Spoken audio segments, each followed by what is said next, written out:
सो जय हिंद एवरीवन। तो सबसे पहले सभी को एस्पिरेंट को बहुत बहुत शुभकामनाएं। ठीक है, जिन एस्पिरेंट का पेपर है सर आपका 18 दिसंबर को, तो कल के लिए बहुत बहुत शुभकामनाएं आपके लिए। ठीक है, बेस्ट ऑफ लक भाई आपके लिए सबसे पहली बात तो। ठीक है, अब आज बातचीत करने जा रहे हैं यहाँ पर उनके बारे में कि जो काफ़ी टाइम से सर सोच रहे हो कि सर आपका, क्योंकि अब मिथ ज़्यादा है। ठीक है, अब आपने पढ़ लिया, अब आप में सर कन्फ्यूजन बहुत ज़्यादा है कि यानी कि मैं बात करूँ कि यार पेपर कैसा आएगा, मेरिट कितनी जाएगी, ठीक है, नेगेटिव मार्किंग में क्या होगा, कितने क्वेश्चन अटेम्प्ट करेंगे। तो इन बारों में सर आप डिस्कस करने जा रहा हूँ कि आपको करना क्या है। यह अंतिम रणनीति है। हालांकि आपको इस चीज़ को सर बहुत अच्छे से पता है, लेकिन लास्ट टाइम पे काफ़ी चीज़ें आपको सर परेशान करती है कि आपने क्या करना है अल्टीमेटली। ठीक है, तो जो 18 तारीख के लिए जा रहे हैं, नहीं कल के लिए जा रहे हैं सर, उनके लिए बहुत बहुत शुभकामनाएं मेरी तरफ से। तो आपने क्या करना है यार, अपना बेस्ट। तो पहले बातचीत करता हूँ वन बाय वन, ठीक है, ताकि आपको कन्फ्यूजन ना हो कि करना क्या क्या है आपके लिए। ठीक है, तो जितना भी यार मैं पहले बात करूँ सर कि आपके जितना भी आपने कंटेंट पढ़ा है, ठीक है, पहले मैं कुछ आपसे डिस्कस करने जा रहा हूँ। जितना आपने सर क्या आपके पास जितना आपने क्या पढ़ा है, कंटेंट पढ़ा है, जितना आपने रीड किया है कंटेंट को सर, वो अपने क्या करना है उसी में सर अब क्या करना है, बिल्कुल सर उसमें बिल्कुल क्या रहना है, बिल्कुल सर आपका कॉन्फिडेंट रहना है। कॉन्फिडेंट रहना मतलब आपने ये नहीं करना कि मैंने ये नहीं पढ़ा। जितना आपने पढ़ा, जितना कंटेंट आपने मॉक टेस्ट दिए, आपने रिविजन किया, आपने वन लाइनर पढ़े, आपने बुक पढ़ी, आपने कोचिंग की, जितना भी कुछ किया आपने कंटेंट ऐप से लेके जितना भी करा एवरीथिंग, वो सर आपने करना उसमें इनफ है। ठीक है, अब आपने सर लास्ट टाइम पे अपने दिमाग में खुरापात नहीं करनी कि यार मेरा पेपर कैसा आएगा, ठीक है, मेरिट कितनी जाएगी। वन बाय वन सर बहुत सारी चीज़ आपके दिमाग में आती है। ठीक है, काश मेरे कितने अटैम्प करने में 80 अटैम्प करूँगा, ये चीज़ आपको बहुत परेशान करने वाली। तो आज इसके बारे में डिस्कस करने जा रहे हैं। तो पहले पॉइंट टू पॉइंट देखते हैं चीज़ों को, फिर आगे सीखते हैं क्या क्या होने वाला है। ठीक है, तो एग्जाम में कैसा अटैम्प करना वो भी आपसे बताएंगे भाई। ठीक है, तो बात करूँगा मैं कि काफ़ी एस्पिरेंट को है सर पेपर कैसा आएगा। ठीक है, पेपर कैसा का आपको ये नहीं सोचना आपने क्या पढ़ा है, वो आपको कैसे अप्लाई करना वो इंपॉर्टेंट है। गौर से सुनना, पेपर कैसा आएगा, ठीक है, हम मान गए पेपर कैसा है, ये आपको मिथ है। ठीक है, लेकिन आपने क्या पढ़ा इन 6 से 7 महीनों में, वो आपने कैसे अप्लाई करना पेपर है, वो बड़ा इंपॉर्टेंट है। ठीक है, अब पेपर इजी भी आ सकता है अगर जब आपने ढंग से पढ़ा, आपने सर वहाँ पे लॉजिक लाया होगा ढंग से, तो आपके लिए इजी हो सकता है। ठीक है, कुछ क्वेश्चन हो गए, यानी कि आपका 100 क्वेश्चन का रिटर्न है, तो ये मान के चलना कि सर आपके 10 से लेके 15 क्वेश्चन जो आपको बिल्कुल नए फंस सकते हैं, जो आपको परेशान करेंगे, इस बात को गौर करना। ठीक है, हो सकता है कि 10 से 15 क्वेश्चन आपको बहुत टफ लगे, बहुत नया, तो उसे छेड़ना भी नहीं है। सही, ठीक है, अभी हम बात करें नेगेटिव मार्किंग में कैसे नहीं जाना। ठीक है, तो आपने क्या करना है, जितना आपको आना है उतना करना है भाई। ठीक है, तो पेपर कैसा है इसमें परेशान नहीं होना बिल्कुल। ठीक है, जो आपने पढ़ा सर बिल्कुल क्या, एक तो धैर्य पेशेंट रखना अपने ऊपर। ठीक है, ज़्यादा आपने बिल्कुल ओवर कॉन्फिडेंट नहीं रहना। ठीक है, और बिल्कुल पेशेंट रखना। ठीक है, फिर यार दूसरा जो क्वेश्चन बहुत होगा सर कि मेरिट लिस्ट। ठीक है, बोला सर मेरिट कितनी जाएगी। ठीक है, बहुत सारे एस्पिरेंट पूछते हैं मेरिट कितनी आती है। अब इसमें भी आपको क्या दिक्कत है कि आपने पेपर दिया है नहीं, आप अभी अभी आपके पास सर आपने तो पेपर का एग्जाम हॉल ही नहीं देखा, आप बोलो सर मेरिट कितने। ये कोई कैसे बता देगा कि पेपर कैसे चला है, ठीक है, मेरिट कितनी जाएगी, क्योंकि जब आप पेपर दोगे तभी तो आपको पता चलेगा कि मेरिट कितनी है। ठीक है, अब डिपेंड करता है, एक बार गौर से सुनना, डिपेंड करता है कि आपका सर पेपर कैसा है। ठीक है, मैं फिर से बता रहा हूँ, डिपेंड करता है कि आपका पेपर कैसा है। सपोज कि आपका पेपर थोड़ा इजी आया, ठीक है, और एक एस्पिरेंट सर आपका बिल्कुल 70 कर चुका है या 75 कर चुका है, तो मेरिट तो यहीं से बढ़ गई ना। पेपर इजी तो मेरिट हाई। ठीक है, और सर अगर हार्ड आ गया पेपर, तो सर माना कि वो 50 या 60 में सर सिमट गया, 65.5। ठीक है, तो इन चीज़ों पे सर गौर डिपेंड करता है पेपर पे, पेपर इजी मेरिट को। ठीक है, तो आप मेरिट को लेके भी नहीं चलोगे। ठीक है, क्योंकि आपने जितने की अपने आपने बहुत मेहनत की होगी, तो आपको कॉन्फिडेंट होगा कि आपने कितना पढ़ा है, किस लेवल का पढ़ा है। क्योंकि हर एस्पिरेंट को अपनी तैयारी का सर अंदाजा होता है। क्योंकि मॉक टेस्ट, मैंने बार बार बोलता, मॉक टेस्ट बिल्कुल मारना सर। मॉक टेस्ट आपका सर क्या है, मेजरमेंट को चेक करता है कि आपने किस लेवल की तैयारी की है। पढ़ तो सभी रहे भाई। ठीक है, पढ़ाई तो सभी करे, सब तैयारी, कोई कोई 2 साल से पढ़ रहा हो, कोई बड़ी बात नहीं है। और तुम्हारी टक्कर उनके साथ भी होगी जो 2 साल से तैयारी कर रहा हो, जो पिछली बार 2 महीने से 2 नंबरों से रह गया होगा। ठीक है, तो मेरिट के बारे में भी नहीं सोचना। ठीक है, नेक्स्ट वन की बात करूँ, अगर मैं बात करूँ सर ओमार शीट, तो सबसे जो इंपॉर्टेंट बात करूँगा सर यहाँ पे गौर से सुनना। एग्जाम जो आपने पढ़ा ना पढ़ा वो अलग बात है, लेकिन सर ओमार शीट, क्योंकि जब एग्जाम में आप जाओगे तो आप तो फ्री होके जाओगे। पहली बात तो वहाँ पे फ्री होके जाओगे, मतलब विदाउट प्रेशर के।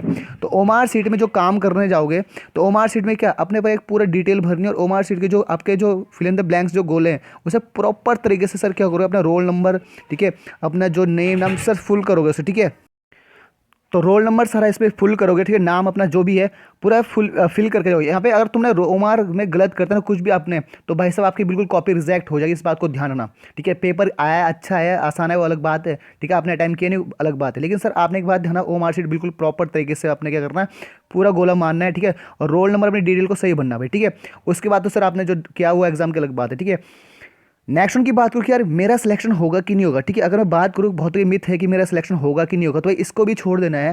ठीक है, बहुतों के मन में सर ये क्वेश्चन, तभी तो मैं लास्ट में डिस्कस कर रहा हूँ कि यार जो होगा आपने क्या करना है, अपना 100%। तो मेरा सिलेक्शन होगा, ठीक है, ये खुद आपको नहीं पता, पेपर को पेपर के हाल में छोड़ देना है। ठीक है, जितना आपको आता है ध्यान से सुना, घर से ये सोच के मत जाना कि यार आपने ना 80 अटैम्प्ट करूंगा मैं तो एग्जाम में। ठीक है, तो 80 ऐसे ये से कसम खा के मत जाना कि 80% 80 क्वेश्चन मार्क्स करूंगा, नहीं। अगर माना आपको 50 ठीक आ गए तो सर उसी में रुक जाना 20। ठीक है, ठीक है, क्योंकि सर इसमें फिजिकल किसी के 90 है, किसी के 98 है, किसी के 96 है, गर्ल्स की तो बहुत ज़्यादा है फिजिकल में, तो अब इस पर डिपेंड करता है। ठीक है, तो सिलेक्शन होगा, इस बात में भी परेशान नहीं होना। ठीक है, क्योंकि सर फालतू की बात है, क्योंकि टेंशन फ्री होना है लास्ट टाइम पे, क्योंकि आपका जो मैं लास्ट में तो सर आपने करना क्या है। ठीक है, तो भाई अगर आपको अगर 80 क्वेश्चन अगर प्रॉपर आ रहे हैं तो सर वो बिल्कुल करना है, अदरवाइज घर से सोचना है कि मैं 60 करूँगा या 80 करूँगा, ऐसे कमिटमेंट नहीं करना खुद से, क्योंकि डिपेंड करेगा। जब तक आपके पेपर में हाथ आएगा तभी तो भाई, आपके हाथ में पेपर आएगा तभी तो दिक्कत आपको पता चलेगी क्या होने वाली। ठीक है, नेक्स्ट के बाद में डिस्कस करने जा रहे हैं। ठीक है, कितने प्रश्न अटेम्प्ट करना है ये मैं आपको बता चुका कि ये आपके डिपेंड करके आपको कितना आता है। ठीक है, आप कितना कर सकते हो उसको आपने इस पर डिपेंड करता है।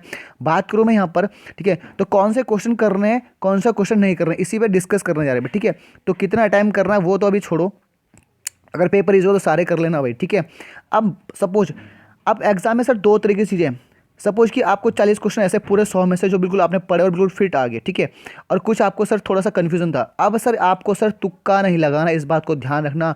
तुक्का लगाओगे तो सर बिल्कुल बिल्कुल सर आपका क्या बिल्कुल बिल्कुल क्या हो जाएगा, बहुत मेरिट से बिल्कुल चांस ही नहीं आने में। ठीक है, तुक्का मारने का तो समझ तो सर आप क्या होगा 0.25, दैट मीन क्या होगा सर 1/4 की माइनस मार्क आपको सभी को पता है, सभी को इसमें नई बात नहीं है। ठीक है, तो तुक्का कहाँ मारना है, तुक्का कहाँ मारना है और कहाँ नहीं मारना वो भी आपको समझना होगा। ठीक है, अगर 40 से 50 क्वेश्चन आपको पढ़े हुए आ रहे हैं सारे उस पेपर में, ठीक है, तो 40 मिनिमम मैक्सिमम 85, और बहुत ही टफ पेपर बन गया, तो सर आपने क्या करना है, वो क्वेश्चन करने हैं जब आपको 2-4 ऑप्शन में से, ठीक है, 2 ऑप्शन पक्का क्लियर हो कि सर ये हो नहीं सकता, नहीं एलिमिनेशन वाला तरीका, तब 2 पे सर आपको वहाँ करना है आपका। ठीक है, चूज जहाँ पर भी सर आप श्योर हो कि हाँ ये इसका हो सकता है। ठीक है, इस बात को ध्यान रखना, तुक्का बिल्कुल नहीं मारोगे, क्या पता आपका जो नंबर स्कोर बन रहा हो मेरिट के आसपास बन रहा हो और आपने थोड़ा सा 1-2 क्वेश्चन गलत करे, तुक्का मारते वो आंसर आप माइनस बोलोगे सर -0.5 से बाहर हो गया। ठीक है, तो ये चीज़ें के लिए बाद में पछतावा मत करना, इसलिए तमीज़ से जाना, तहजीब से जाना, बिल्कुल बहुत बेहतरीन से अपना बेस्ट देना। ठीक है, तो तुक्का नहीं मारोगे, तुक्का मारोगे सर जहाँ एलिमिनेशन, जहाँ आपका बिल्कुल 80 to 90% बिल्कुल श्योर हो भाई कैंसर होगा। ठीक है, इस चीज़ को ध्यान से देना। ठीक है, तो काफ़ी एस्पिरेंट की ये क्वेरीज थी। ठीक है, अब बात करने जा रहे हैं कि यहाँ पे, ठीक है, हमने बात कर ली कि बिल्कुल परेशान, अब लास्ट में क्या करना चाहूँगा मैं यहाँ पर। ठीक है, सभी एस्पिरेंट की रणनीति ये होनी चाहिए, तो लास्ट में ज़्यादा परेशान नहीं होना। ठीक है, लास्ट में जब मैं एक काम करूँगा आपसे, ठीक है, तो आपने क्या करना है, ठीक है, जो भी एस्पिरेंट है गौर करना, सबसे पहले यार आपने क्या करना, फ्री माइंड होकर जाना, मतलब बिल्कुल कूल हो गए, कूल एकदम, मतलब क्या पेशेंस है, मोस्ट इंपॉर्टेंट बात बता रहा हूँ भाई, फ्री। क्योंकि सर आपका जब प्रेशर आएगा, दबाव होगा, तो सर दबाव में बहुत सी चीज़ें आप ना आने आने के बावजूद भी कर नहीं पाओगे, इस बात को मेरे से लिख के ले लो। ठीक है भाई, तो बहुत फ्री माइंड होकर जाना है। ठीक है, कूल होकर जाना है। ठीक है भाई, जितना आपने पढ़ा बिल्कुल कॉन्फिडेंट रहना है, बिल्कुल सर धैर्य रखना है। ठीक है, तो ये मैंने आपको टिप्स दी, लास्ट में टिप्स क्या सर सभी को पता है। ठीक है, लास्ट में सर आप दूसरे पे डिपेंड होते हो कि कोई कुछ बताएगा, कुछ नहीं बताया सर, करना आपने। ठीक है, अल्टीमेटली सर एक ही चीज़ होनी है कि आपको भाई फ्री होना। ठीक है, मैं इतना मानता हूँ कि सर आप फ्री माइंड होकर जाओगे। ठीक है, जितना पढ़ा उसमें सेटिस्फेक्शन हो रहे। ठीक है, क्योंकि अगर आप प्रेशर में गए तो सर वहाँ पे बहुत सी चीज़ें खराब होगी। हाँ जी, एक बात और, एग्जाम सेंटर पे सर बिल्कुल टाइम से भी सर हो सकता है कि 1 घंटा पहले पहुँचो, ये ना हो कि जल्दी जल्दी में एग्जाम सेंटर है, हबड़ तबड़ में आ रहा हूँ, वहाँ पे सर आपने क्या कर दिया, बहुत गड़बड़ कर दी। ठीक है, तो फ्री माइंड होकर एग्जाम सेंटर में बहुत पहले से पहुँचना है आपको। ठीक है, अब सर मैं बात करूँगा यहाँ पर, ठीक है, तो उन एस्पिरेंट के लिए भाई, तो इस बार सर आपने क्या करना है, वर्दी पानी है यार। ठीक है, आपके पीछे काफ़ी सपने हैं सबके। ठीक है, वर्दी पानी है, वर्दी का जुनून है आपके में। ठीक है, तो यार सब ने डट के मेहनत की है, आपके टीचरों ने भी आपके साथ डट के मेहनत की है। ठीक है, तो उनका भी सर ये ध्यान रखना है आपको। ठीक है भाई, अच्छा लास्ट में सर आपके लिए सर बेस्ट ऑफ लक, बहुत बेहतरीन करके आना। ठीक है, तो यार लास्ट टाइम पे बेस्ट ऑफ लक और 100% अपना देना। ठीक है, परेशान नहीं होने की एग्जाम कैसे जाना है। ठीक है, एग्जाम को एग्जाम के हाल पे छोड़ दो, तो 100% करना बस अपना। ठीक है, तो मिलते हैं नेक्स्ट सेशन में, तब तक के लिए जय। तो again wish you all the best every police aspirant भाई। ठीक है।